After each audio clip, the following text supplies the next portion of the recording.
Ripartiremo da dove in qualche modo questo incontro ci ha lasciati, ma forse è meglio, c'è l'altro aperto.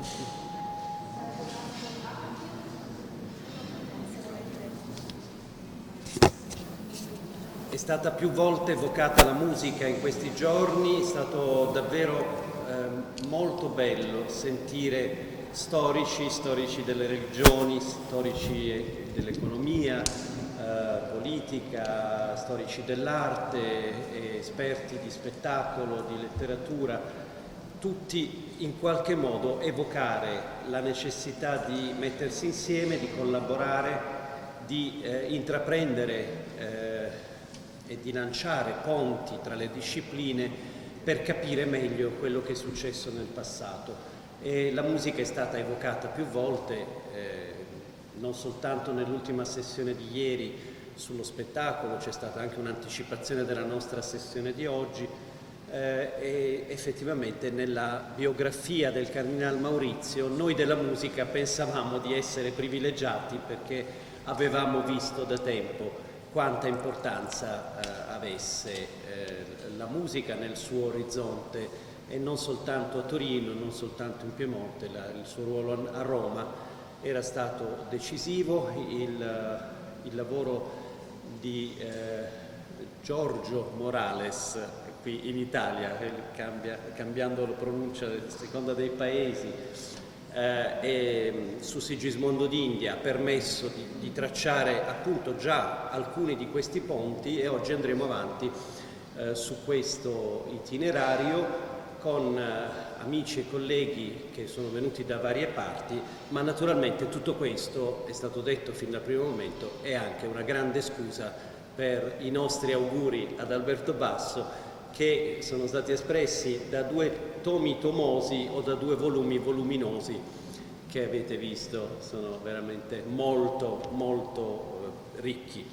Adesso il grande piacere è di presentare come primo presentatore di questa sessione Florence Gétraud, che è semplicemente la voce dell'organologia e della iconografia musicale e di tante altre cose, la voce francese nel mondo, e da tanti anni.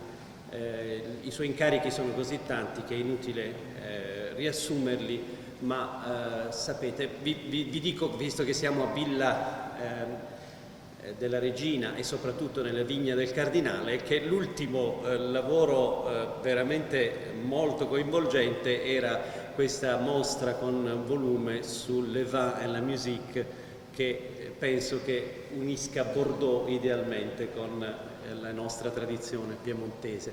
E quindi oggi si parlerà di un dipinto molto speciale, come sentiremo, di Antiveduto della Grammatica, la Camera delle Muse, in francese, per l'omaggio ad Alberto di Florence.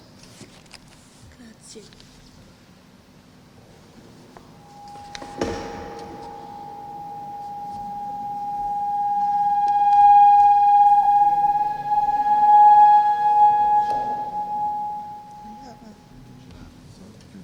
Questo è chiuso.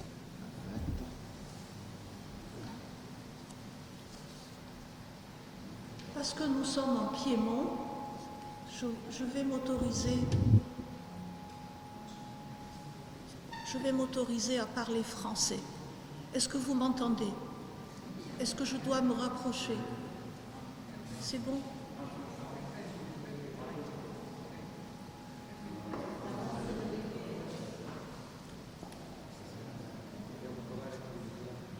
Alors la contribution que je vais vous donner aujourd'hui, elle se voudrait...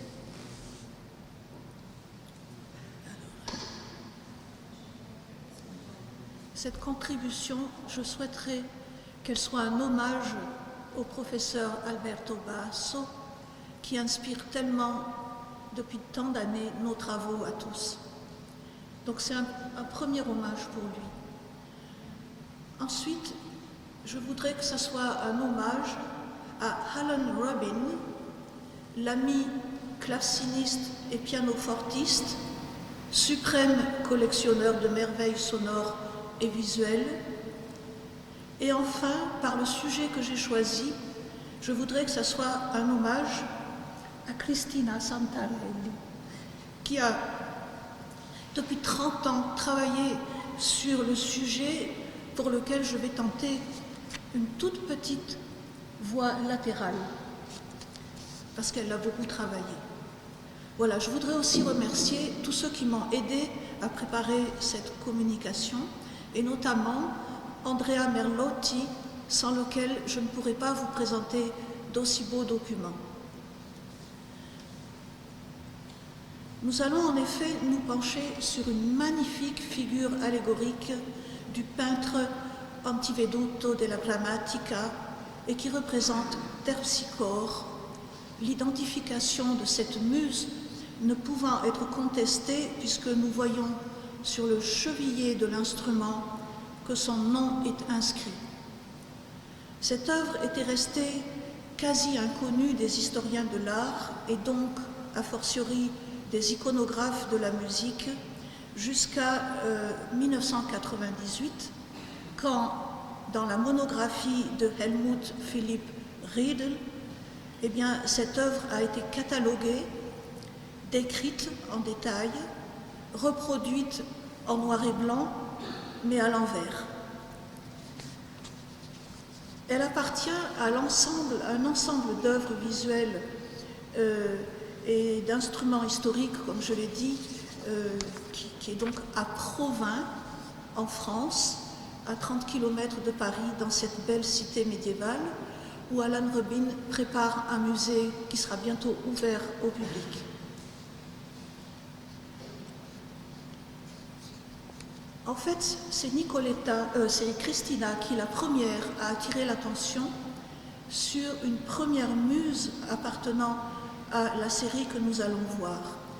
Et je souligne que c'était en 1993, dans la newsletter du répertoire international d'iconographie dont nous avons ici le représentant Zdravko Blažeković de New York. Donc vous voyez, l'histoire se développe dans la durée.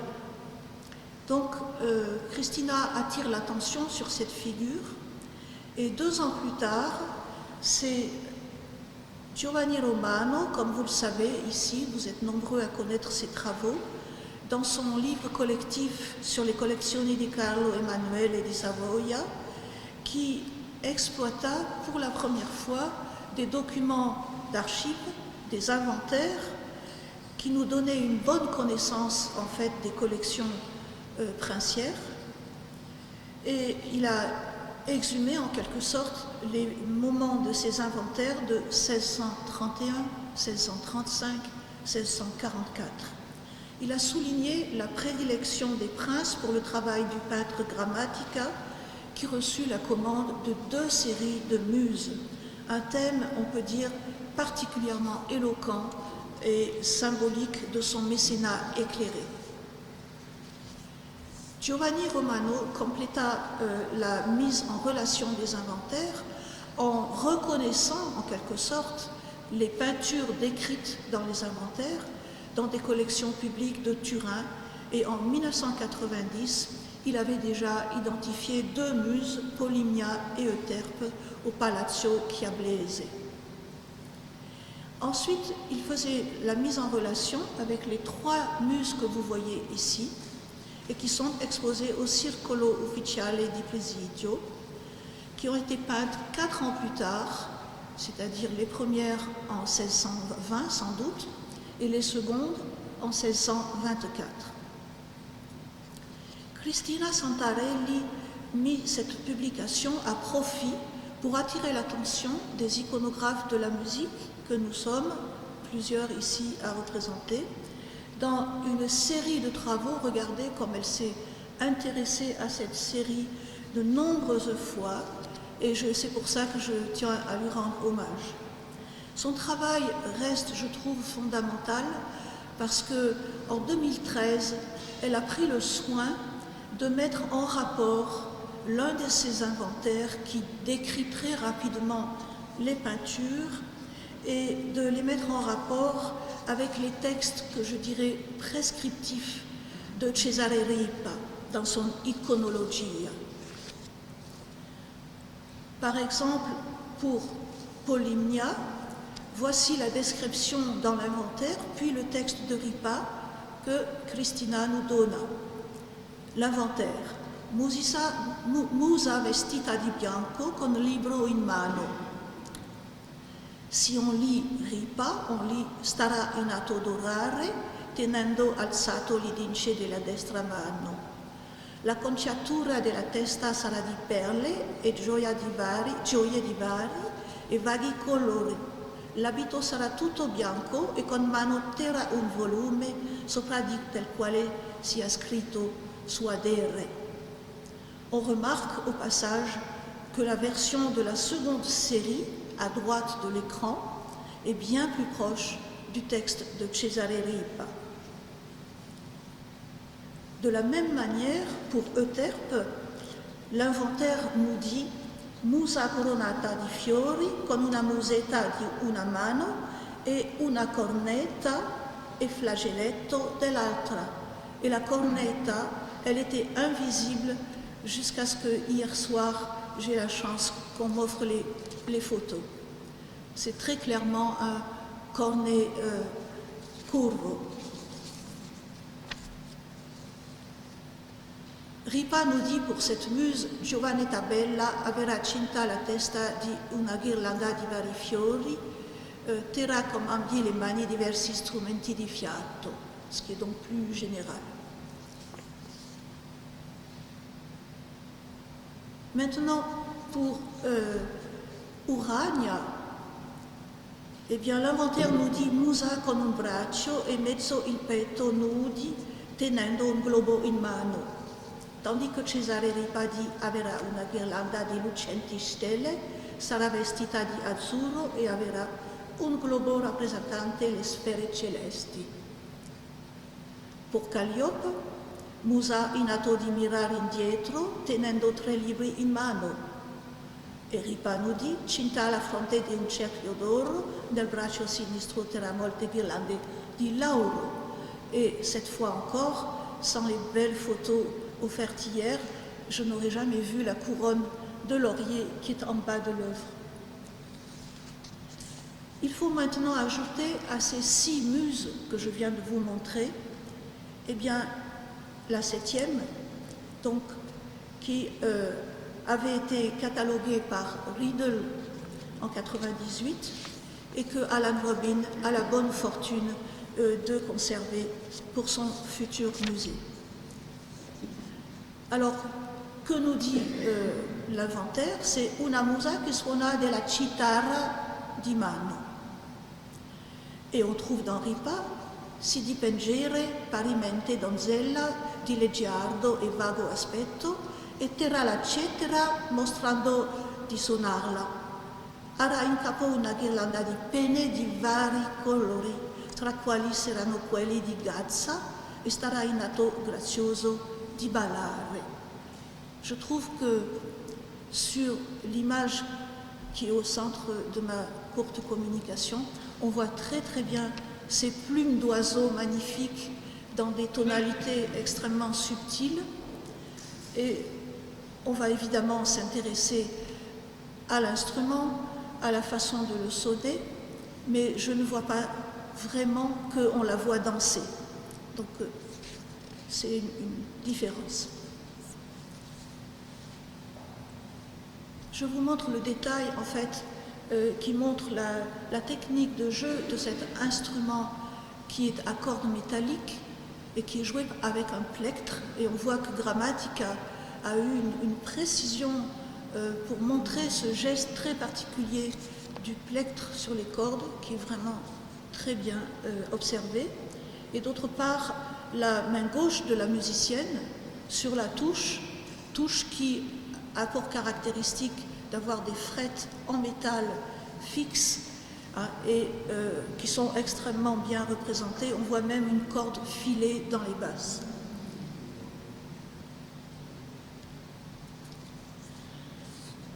Il se trouve que Grammatica a représenté, un peu après la première version, une autre version du tableau qui montrent des variantes notables. Déjà, on remarque le vêtement, on remarque le fait que le personnage n'est pas de 3/4 en pied, mais plutôt en buste, et on remarque qu'il y a une table avec des objets posés dessus, notamment un verre, une coupe de vin, un manuscrit musical, un flageolet, une plume dans un encrier. Il faut remarquer aussi que cette peinture, qui est au centre de l'image, porte pour une fois la signature de Grammatica, ce qui est très rare. Donc ça confirme son authenticité. En revanche, vous voyez à droite de l'écran une version qui est sans doute une copie postérieure et qui est de bien moindre qualité. Cette dernière version a été vendue récemment et sous une appellation bizarre, Sainte Cécile avec un luth, ou allégorie de Louis. Alors, si je compare maintenant ma version de gauche et celle du milieu, je vois que celle qui est à gauche répond fort bien à la description de Terpsichore par Ripa, alors que celle du centre correspond très bien à la description de Ripa pour Musica.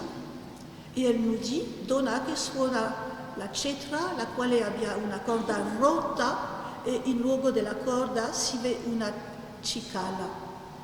In capo abbia un rossignolo uccello notissimo, ai piedi un gran vaso di vino e una lira con il suo arco. La cicala significa la musica, per un caso avvenuto ad un certo Eunomio al quale suonando un giorno a concorrenza di Arosteseno, musico nel più dolce sonare si ruppe una corda e subito sopra quella cetra andò volando una cicala. Nous sommes nombreux à connaître cette histoire parce qu'elle vient, en fait, nous allons le voir, de toute une tradition antique sur cette fameuse cigale qui vient se poser sur l'instrument. En fait, je pense qu'il faut considérer que la peinture du milieu n'est plus une muse, mais est bien l'allégorie de la musique. Il se trouve qu'il y a pas mal d'années, alors que je travaillais en fait sur un projet concernant les sistres du musée de la musique à Paris, avec Joël Dugaud, j'ai découvert l'estampe que je vous montre ici, qui est conservée à Paris, à la Bibliothèque nationale, qui est d'un artiste parisien, Michel Lannes, et qui de toute évidence reprend le motif, non pas de la version de la muse, mais de la version de l'allégorie de la musique. Alors la grande question, c'est... l'estampe est très mal cataloguée dans le catalogue imprimé de la Bibliothèque nationale, publié en 1979. Weigert, qui a été un grand catalogueur, nous dit que cela représenterait Sainte Cécile, ce qui est impossible à croire. Il appelle évidemment l'instrument une guitare, et il a remarqué cependant évidemment le verre de vin, le manuscrit et la plume, qui est souvent le symbole de la composition. Alors dans cet article que j'avais écrit avec Joël Dugaud, en fait je mettais en relation l'estampe de Lannes et un magnifique sistre qui est conservé au musée de la musique à Paris, qui est donc de Giovanni Salvatori, probablement exécuté à Brescia au milieu du XVIe siècle.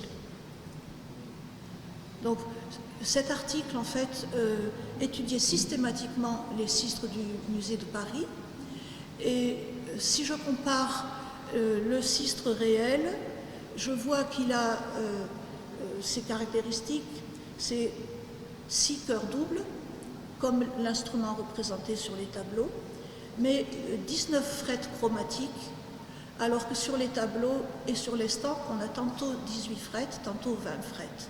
Alors, c'est un détail de spécialiste, mais on remarque malgré tout qu'il le peintre et le graveur ont été très précis dans la représentation de cet instrument.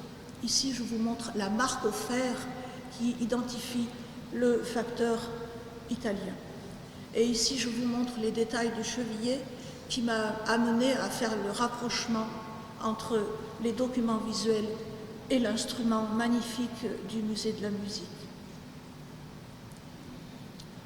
Vous voyez la rosace aussi qui est particulièrement ouvragée et qui est très proche de celle qu'on voit sur les documents visuels. Alors, je ne vous apprendrai rien, je renvoie à l'article de Nicoletta Guidobaldi qui avait expliqué les sources antiques et ensuite la présence de cet emblème qu'on trouve chez Valeriano, en fait, dans les Hieroglyphica en 1595, et qui nous montre absolument le motif qu'on voit sur le sistre représenté. Alors pour conclure, je voudrais rappeler que toutes ces muses que nous avons vues, en fait, elles étaient exposées, elles faisaient partie d'un cycle où apparaissait aussi le tableau que je vous montre, qui est en fait Apollon entouré des muses, et donc qui était une sorte de, il y avait 10 tableaux qui étaient une sorte d'hommage au mécénat du prince commanditaire. Et ce que je trouve assez extraordinaire dans le chef-d'œuvre que conserve Alan Robin, c'est combien Grammatica, en fait, a été fasciné, enfin, je crois, par la figure allégorique en soi. Et ici, je vous montre un tableau donc, qui représente l'allégorie de l'espérance, qu'il a probablement peint avec son fils, et où on voit un certain nombre de, je dirais, de connotations très proches, par exemple, le visage, la grâce dans le mouvement corporel, le vêtement. Et enfin, je vous ai mis ici rapidement, je pense que je développerai ça dans une version ultérieure, mais on voit la connivence entre toutes ces figures féminines, celle-ci étant même très surprenante. Ensuite, 3 vertus.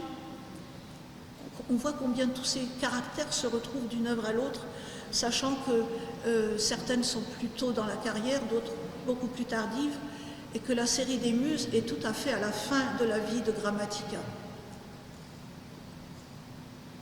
Et je crois que le comble est là, avec ces 7 vertus, qui sont une très belle image, je pense, de la raison de leur présence dans les collections du Piémont à Turin. Et je sais que mon sujet est un peu à la limite, parce que notre cher Maurizio di Savoia a vu ces tableaux, c'était chez lui jusqu'en 1624, avant qu'il ne parte à Rome. Donc ce n'est pas une œuvre qu'il a commanditée, mais c'est une œuvre qui correspond, je crois, tout à fait à son désir de montrer combien le mécénat, combien l'amour des arts contribue en fait à la crédibilité du prince. Et je vous remercie.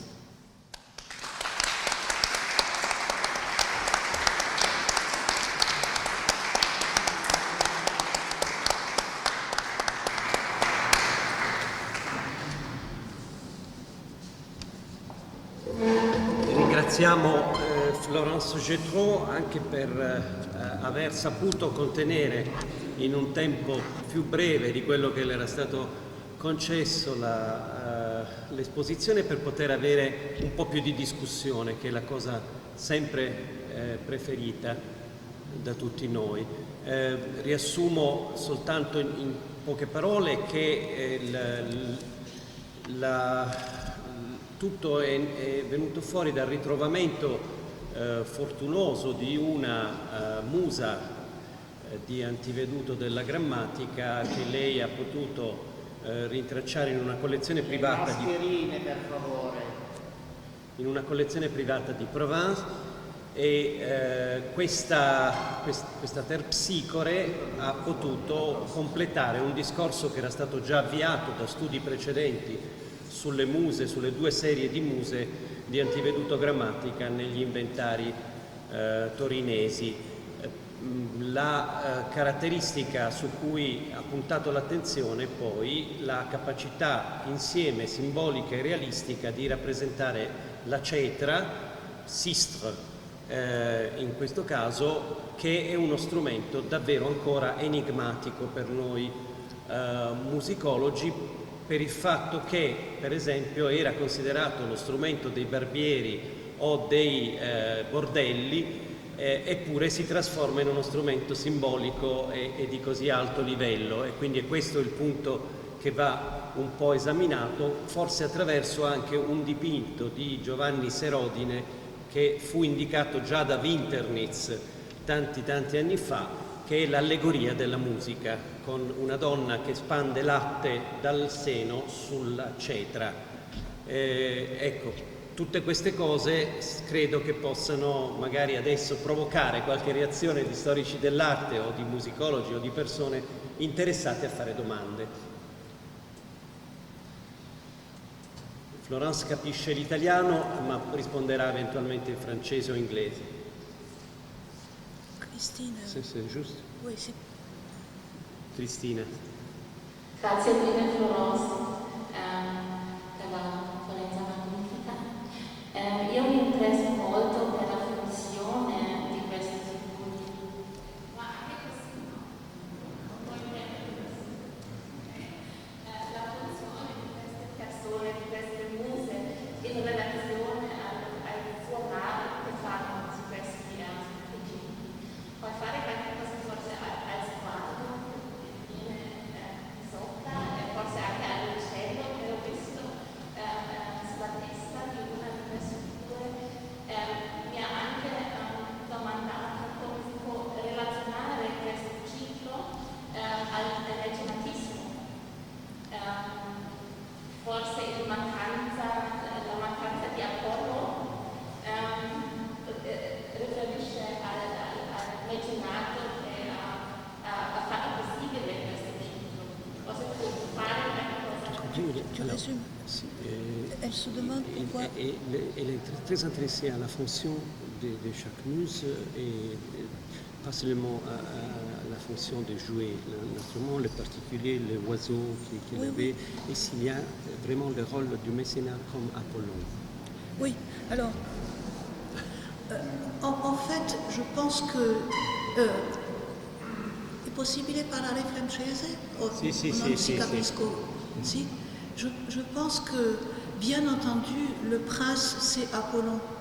Et je voudrais ajouter que si c'est lui qui, en quelque sorte, est le sommet de cette constellation de vertus, hein, puisqu'il est en fait le protecteur des arts et notamment de la musique, il y a un document qui a été publié par plusieurs chercheurs, dont Cristina, qui est en fait une remarque qui concerne notre cher Maurizio. Dans un des comptes rendus des réunions de sa société, eh bien, il y a une comparaison, un paragone, entre Apollon, les muses, et Dieu et les saints. Et on explique que, en fait, cette deuxième commande de tableau religieux était présentée en pendant dans les demeures princières. Donc on voit très bien le symbolisme très fort, hein, où le prince couronne cette assemblée en quelque sorte d'artistes et de grands savants. En même temps, la religion, elle aussi, est autour de Dieu, donc il y a un parallélisme incroyable entre les deux séries de tableaux. Voilà. Ci sono altre? Prego, Susan.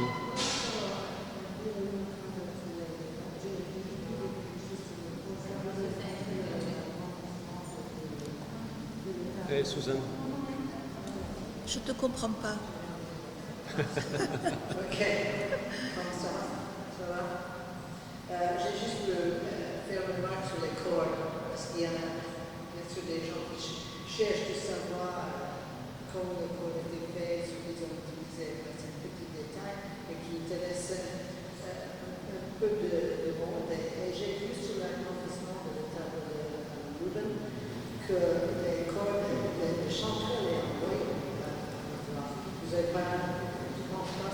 je pense pas ça. Je pense que c'est des cordes métalliques et la dernière est une corde filée, torsadée.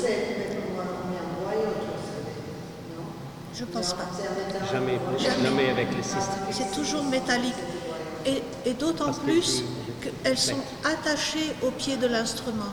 Tu vois, il n'y a pas de chevalet comme sur la guitare ou le luth.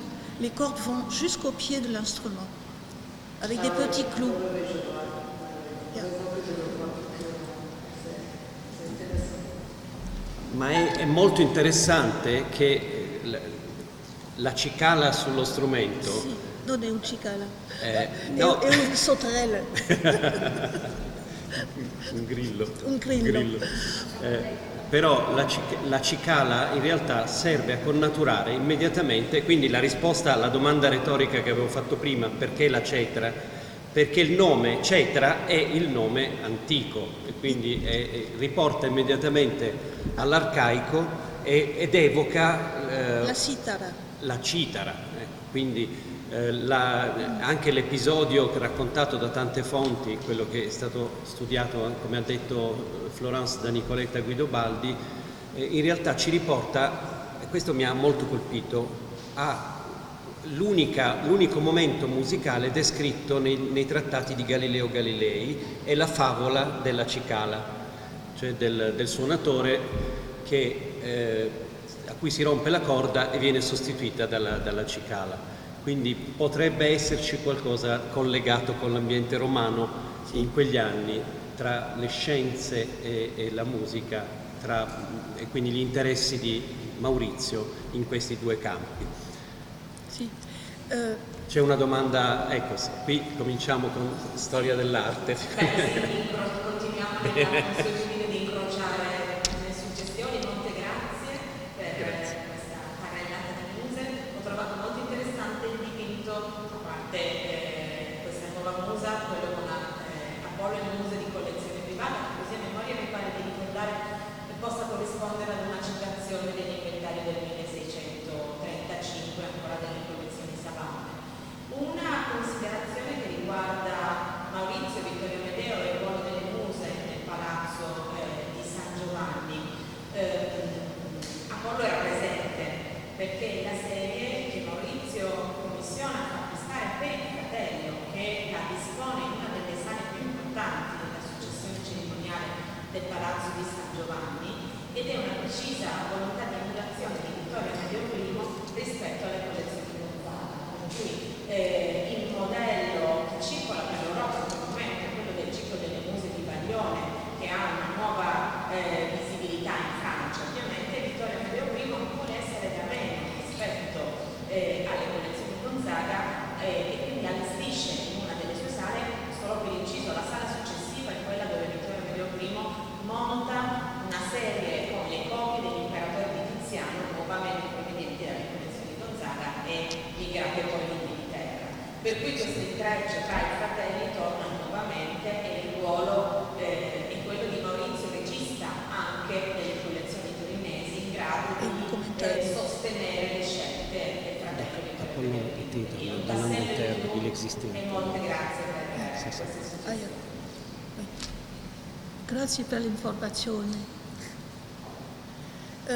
Je voudrais ajouter que, à propos du symbolisme du sistre, la version française de Cesare Ripa ne traduit pas correctement le cetera. La version française dit une cithare, sous-entendu antique. Et donc, je pense que ça a contribué à un missverständnis, un contresens chez beaucoup de commentateurs et d'artistes en France à cause de cette traduction qui n'est pas appropriée et où on ne dit pas que c'est un sistre dans Ripa, vous voyez. Donc pour moi c'était une découverte en travaillant à nouveau de me dire oh là là, mais j'ai toujours travaillé la version française de Ripa et il faut retourner à l'original. Bene, ci sono altri interventi, ringraziamo Florence Gétraud.